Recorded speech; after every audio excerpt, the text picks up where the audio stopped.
Hi, this is Rajesh Sharma. ఒక్కొక్కసారి కొన్ని issues భలేగా ఉంటాయి. ఏదో క్లారిటీ వస్తుంది, స్పష్టత వస్తుంది అనుకుని మనం ఒక అంశాన్ని తీసుకుంటే కొద్దిగా లోతుకు వెళితే అది మరింత సందిగ్ధ పరిస్థితిని, ఒక కన్ఫ్యూజన్ని క్రియేట్ చేస్తున్నది. చాలా కీలకమైన అంశం. హైదరాబాద్ రియల్ ఎస్టేట్ రంగాన్ని విశేషంగా ప్రభావితం చేసే ఒక 3-4 అంశాలలో అది కూడా అత్యంత కీలకమైనది. దాని మీద కేంద్రం ఒకటి తలిస్తే, రాష్ట్రం ఒకటి తలిస్తే అంతిమంగా ఫలితం ఇంకొకటిగా వస్తుంది. దాదాపు 9 సంవత్సరాలుగా ఇది ప్రతిపాదనలకే పరిమితమైంది. ఇంకా పేపర్ భాషలో చెప్పాలంటే కాగితాలకే పరిమితమైంది.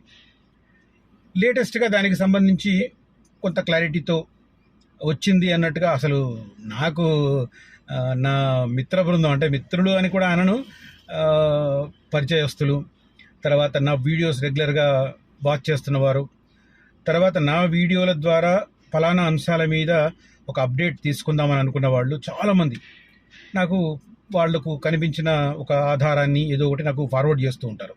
అది న్యూస్ పేపర్ కటింగ్ కావచ్చు, ఇంకెక్కడన్నా సోర్స్ కావచ్చు, ఏదైనా రకరకాల ఇష్యూస్ కావచ్చు, నాకు ఫార్వర్డ్ చేస్తూ ఉంటారు. అలా నాకు ఎక్కువగా వచ్చేది రీజనల్ రింగ్ రోడ్డుకు సంబంధించిన వ్యవహారం. రీజనల్ రింగ్ రోడ్డుకు సంబంధించిన అప్డేట్ చేయండి బ్రదర్ అని అడిగే వాళ్ళ దగ్గర నుంచి వాళ్ళకి ఎక్కడైనా ఏదైనా సమాచారం దొరికితే దాన్ని నాకు షేర్ చేసి కొద్దిగా లోతుగా స్టడీ చేసి డీటెయిల్డ్ వీడియో చేయి బ్రదర్ అని అడిగే వాళ్ళు ఉన్నారు, మంచి శ్రేయోభిలాషలు. సో ఇలాంటి వారితో నేను స్పష్టత లేకుండా నేను వీడియో చేయను. కొంతమంది అరే చెప్పినా చేయట్లేదని డిసప్పాయింట్ అవుతుంటారు, కొంతమంది అర్థం చేసుకుంటారు.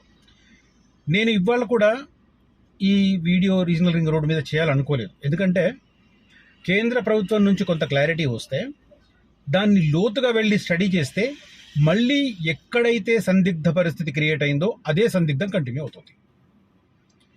సో చేయొద్దు అనుకున్నాను నేను. అరే ఇంకా ఆ విషయంలో క్లారిటీ రాలేదు కదా, బట్ అది చెప్పకపోతే ఆ అప్డేట్ నేను ఇవ్వని వాడిని అవుతాను.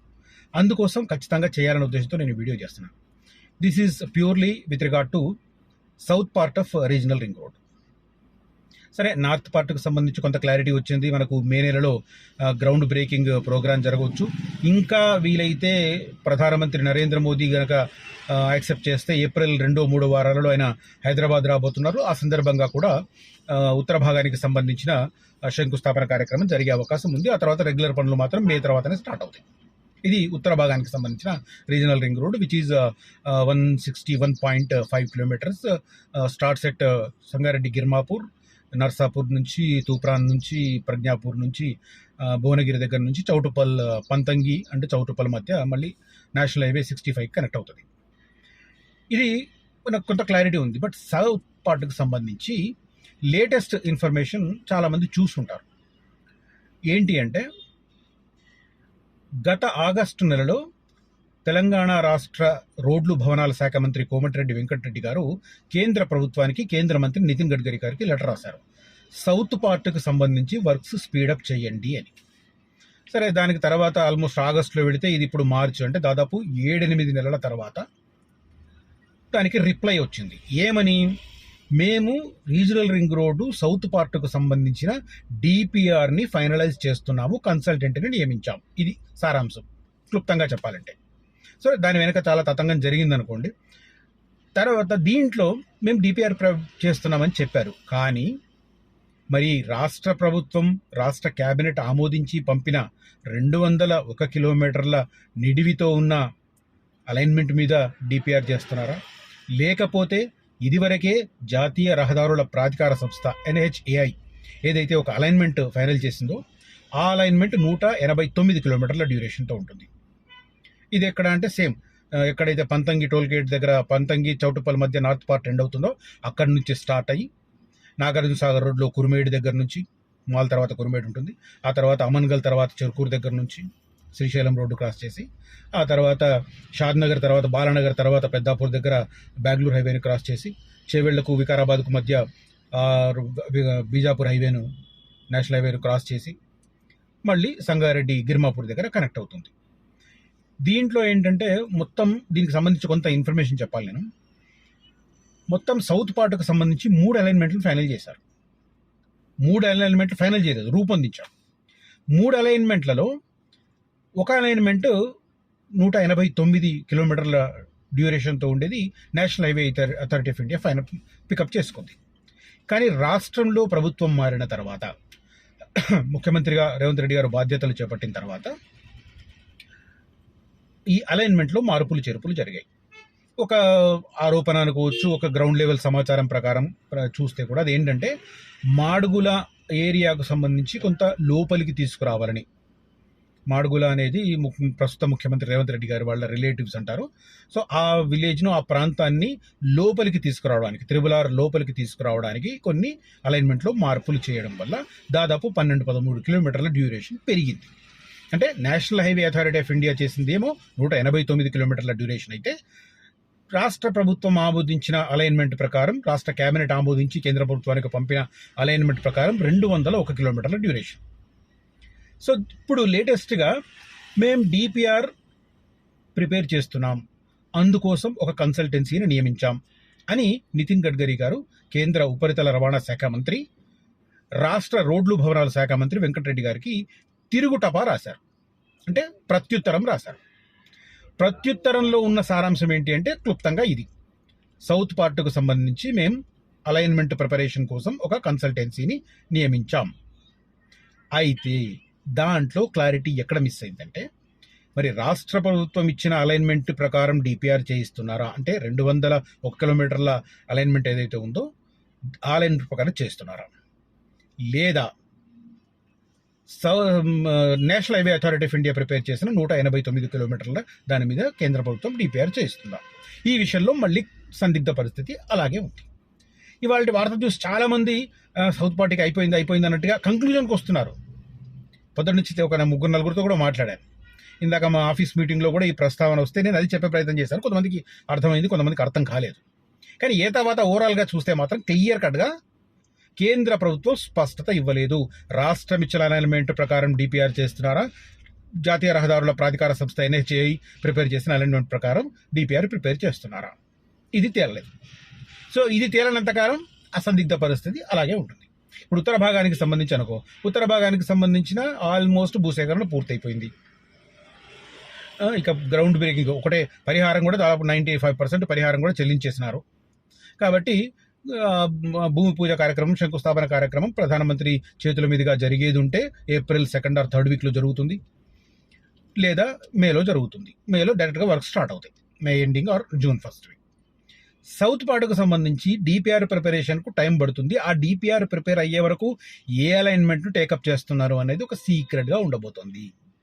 సో అది తేలే వరకు దక్షిణ భాగానికి సంబంధించిన డిపిఆర్ ఎప్పుడు ఫైనల్ అవుతుంది, ఏ అలైన్మెంట్ ప్రకారం వస్తుంది, ఎక్కడెక్కడి నుంచి క్రాస్ చేస్తుంది, ఆ తర్వాత ఎంత ఖర్చు అవుతుంది, ఆ తర్వాత టెండర్లు ఎప్పుడు, ఒకే ప్యాకేజ్ కింద ఇస్తారా 201 కిలోమీటర్ల, లేకపోతే 189 కిలోమీటర్ల, దాన్ని 3-4 భాగాలు చేస్తారా? ఇప్పుడు ఎందుకంటే ఇప్పుడు నార్త్ పార్ట్కు సంబంధించి ఫస్ట్ 5 ప్యాకేజీలుగా అన్నారు, తర్వాత ఇప్పుడు దాన్ని 2 ప్యాకేజీలుగా ఇచ్చారంటున్నారు.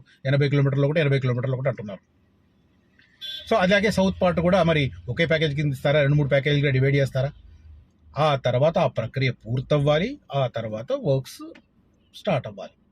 నేను అనుకుంటాను, నా అంచనా ప్రకారం ఎంత లేదన్నా సంవత్సరం పైగానే పడుతుంది ఈ ప్రాసెస్కి. అంటే సౌత్ పార్ట్కి సంబంధించి రాష్ట్ర ప్రభుత్వం ఏమనుకుంటుందంటే 2 ప్యారలల్గా వర్క్ స్టార్ట్ అయితే బాగుంటుంది, ఒకేసారి మొత్తం గుండ్రంగా ఎగ్ షేప్ కాదండి, గుండ్రంగా బాల్ లాగా వస్తుంది అనుకుంటుంది రాష్ట్ర ప్రభుత్వం. కానీ అక్కడ కేంద్ర ప్రభుత్వం ఏ అలైన్మెంట్లు టేకప్ చేసింది అనేది విషయంలో స్పష్టత వస్తేనే అడుగు ముందుకు పడుతుంది. ఇది యాక్చువల్గా నేను ఈ క్లారిటీ లేదు కాబట్టి రీజనల్ రింగ్ రోడ్డుకు సంబంధించి, సౌత్ పార్ట్కి సంబంధించి వీడియో చేయాలా వద్దా అన్న మీమాంసలో ఉన్నా నేను. కానీ ఇదైనా నేను క్లియర్గా ఎక్స్ప్లెయిన్ చేయాలి కదా అనే ఉద్దేశంతో నేను ఈ వీడియో చేస్తున్నాను. ఈ వీడియో కంటెంట్ కనుక నచ్చితే ఈ వీడియోని లైక్ చేయండి, నలుగురితో ఈ వీడియోని పంచుకోండి. సౌత్ పార్ట్ త్రిబుల్ ఆర్కి సంబంధించి మాత్రం ఇప్పుడే హడావిడి వద్దు, ఆగంగా అవద్దు, కూల్గా ఉండండి. రైట్, నార్త్ పార్ట్ త్వరగా పూర్తి కావాలని కోరుకుందాం. త్వరలో వర్క్ స్టార్ట్ అవుతుంది కాబట్టి లెట్ us see ఏం జరుగుతుంది అనేది. బట్ ఒకటి మాత్రం కన్ఫర్మ్, రీజనల్ రింగ్ రోడ్డుకి ఏకధాటిగా మొత్తం కనుక వస్తే, అంటే 161 కిలోమీటర్స్ అండ్ 201 కిలోమీటర్స్ ఓవరాల్గా కనుక వస్తే, హైదరాబాద్ విషయంలో, రియల్ ఎస్టేట్ మార్కెట్ విషయంలో మాత్రం it will be definitely A game changer, అందులో సందేహమే లేదు. అందుకే చెప్తున్నాను నేను, రీజనల్ రింగ్ రోడ్ అప్రాక్సిమేట్గా ఎక్కడొక్కడ వస్తుందో కనుక్కొని ఆ నియర్ బై భూములు కొనుక్కోండి. ఓపెన్ ల్యాండ్స్ కొనుక్కున్నా పర్వాలేదు, అక్కడ నియర్ బై ఉన్న వెంచర్లో కొనుక్కున్నా పర్వాలేదు. ఎందుకంటే చాలా లో బడ్జెట్ ప్లాట్స్ దొరుకుతాయి మీకు అక్కడ. Once regional ring road construction activity మొదలైందనుకోండి, మళ్ళీ ప్రైసెస్ షూటప్ అవుతాయి. నేను అందుకే పదే పదే చెప్తుంటాను చాలామందికి, మనం రియల్ ఎస్టేట్ ఇన్వెస్ట్మెంట్ 3 దశల్లో చేయాలి. ఒకటి, ప్రతిపాదనల దశలో చేస్తే మనకు మంచి ప్రైస్ దొరుకుతుంది. కొంత కాంక్రీట్గా స్టెప్స్ స్టార్ట్ అయిన తర్వాత చేస్తే కొద్దిగా ప్రైసెస్ పెరుగుతాయి. క్లియర్ కట్గా మనకు అక్కడ డెవలప్మెంటల్ యాక్టివిటీ కనిపిస్తుంది, అప్పుడు ప్రైస్ డబల్ అవుతాయి. అంటే ప్రతిపాదనల దశలో కాగితం మీద పేపర్ మీద ప్రతిపాదన ఉన్న దశలో అక్కడ గ్రౌండ్ లెవెల్లో ఏమీ కనపడదు. ఆ టైంలో ఒక విజనరీ దృక్పథంతో కనుక చేయగలిగితే 10 రూపాయలకు దొరికేది మీకు కాంక్రీట్గా స్టెప్స్ పూర్తయిన తర్వాత మీకు 20 రూపాయలకు దొరుకుతుంది. సో ఆ వేరియేషన్ క్యాచప్ చేసుకోవాలంటే కొద్దిగా విజనరీ దృక్పథం ఉండాలి. ఎంతసేపు దూరం దూరం అని మాట్లాడుతుంటారు కొంతమంది. దూరం కాకపోతే సిటీ మధ్యలో మీకు ఆ ప్రైస్కు దొరుకుతుందా? 10, 12, 15 వేలకు దొరుకుతుందా గజం? సిటీలో మీరు ఎక్కడికైనా 45, 45 వేలు, 50 వేలు గజం ఎక్కడగా లేదు. దూరం అని మాట్లాడుతుంటారు కొంతమంది. దూరం కాకపోతే మరి సెంట్రల్ సిటీలో కొనుక్కోండి, ఇఫ్ యూ కెన్ అఫోర్డ్. అంత దూరం వచ్చి చూసిన తర్వాత మా అబ్బాయి దూరం అంటున్నాడండి, మా అమ్మాయి దూరం అంటుందండి, మరి వీళ్ళు వచ్చి చూసినప్పుడు తెలియదా? ఆ మాత్రం కన్విన్స్ చేయలేకపోతే, మీ పిల్లల్ని మీరు కన్విన్స్ చేసుకోలేకపోతే ఎందుకు రావాలి? మా టైం ఎందుకు తినాలి? మళ్ళీ చెప్తుంటా నేను, కొండాపూర్, మాదాపూర్ మిస్ అయ్యారు మహాప్రభో. మీరు ఫ్యూచర్ సిటీ లాంటి ప్లేస్లు, రీజనల్ రింగ్ రోడ్ వచ్చే ప్లేస్లు మిస్ కావద్దని చెప్తున్నది అందుకోసమే. రియల్ ఎస్టేట్ ఇన్వెస్ట్మెంట్ అనేది ఆల్ అబౌట్ విజనరీ దృక్పథం ఉన్న వాళ్ళకే సాధ్యమవుతుంది. లేని వాళ్ళు కొనరు. అర్థం చేసుకోండి, రైట్? అదే రకంగా ఫ్యూచర్ సిటీలో కూడా అఫోర్డబుల్ ప్రైస్లో ఇంకా అందుబాటులో ఉన్న ఏరియాస్ ఇన్వెస్ట్ చేయండి. ఎక్కడ మంచి ఎంప్లాయ్మెంట్ వస్తుంది, ఎక్కడ ప్రభుత్వం ఫస్ట్ ఫోకస్ చేస్తుంది తెలుసుకొని దాని ప్రకారం ఇన్వెస్ట్ చేయండి. కనిపిస్తున్న నెంబర్లో కాంటాక్ట్ చేస్తే నేను మంచి వెంచర్లను సజెస్ట్ చేస్తాను. నేను 3 అంశాలను దృష్టిలో పెట్టుకుంటాను. ఇఫ్ యూ కన్విన్స్, డెఫినెట్గా ఇన్వెస్ట్ చేస్తారు. ఒకటి, స్ట్రాటజికల్ లొకేషన్ విషయంలో నేను కాంప్రమైజ్ కాను. నా దగ్గర ఎవరైనా కొన్నవాళ్ళు 1 year తర్వాత హ్యాపీతో ఫోన్ చేయాలి. ఇప్పుడు నాకు నక్కర్త మేడిపల్లి దగ్గర మా వెంచర్ క్లోజ్ అయింది 1 year బ్యాక్. కొన్నవాళ్ళు ఇవాళ ఫోన్ చేసి అప్రిషియేట్ చేస్తున్నారు. నేను చెప్పింది ప్రతిదీ అక్కడ జరుగుతుంది. ఆ రోడ్ ఎక్స్పాన్షన్ వర్క్ చూసి అప్రిషియేషన్ చేస్తూ ఫోన్ చేస్తున్నారు. I'm very happy for that. అట్లాగే నేను స్ట్రాటజికల్ లొకేషన్సే చెప్తాను. 2 లీగల్ పరంగా చిన్న సమస్య ఉన్నవి కూడా మీకు నేను సజెస్ట్ చేయను. క్లియర్ కట్గా ఇవాళ మీరు పేమెంట్ చేశారా, నెక్స్ట్ 10 daysలో మీకు రిజిస్ట్రేషన్ అయిపోతుంది. మ్యాక్సిమం నెక్స్ట్ వీక్లోనే అయిపోతుంది. కానీ కొన్ని సందర్భాలలో ఎండి స్థాయి వ్యక్తులు రిజిస్ట్రేషన్ చేస్తారు కాబట్టి వాళ్ళు ఒక్కొక్క దానికి రిజిస్ట్రేషన్కి రారు కాబట్టి ఒక గ్రూప్గా చేస్తారు కాబట్టి ఒక్కొక్కసారి 10 to 15 days పడుతుంది అంతే. ఇక 3వ కీలకమైన అంశం అఫోర్డబుల్ ప్రైస్. అందుకే నేను ప్రతిపాదనల దశలోనే ఇన్వెస్ట్ చేయమని సజెస్ట్ చేస్తుంటాను. అర్థమైన వాళ్ళు కన్విన్స్ అవుతారు, ఇమ్మీడియట్గా డిసిజన్ తీసుకుంటారు. లేని వాళ్ళు వెయిట్ చేస్తారు. ఓవర్ ద పీరియడ్ ఖచ్చితంగా రిగ్రెట్ అవుతారు. Right? Thank you for watching this video. Signing off Rajesh Sharma. జై హింద్, జై శ్రీరామ్.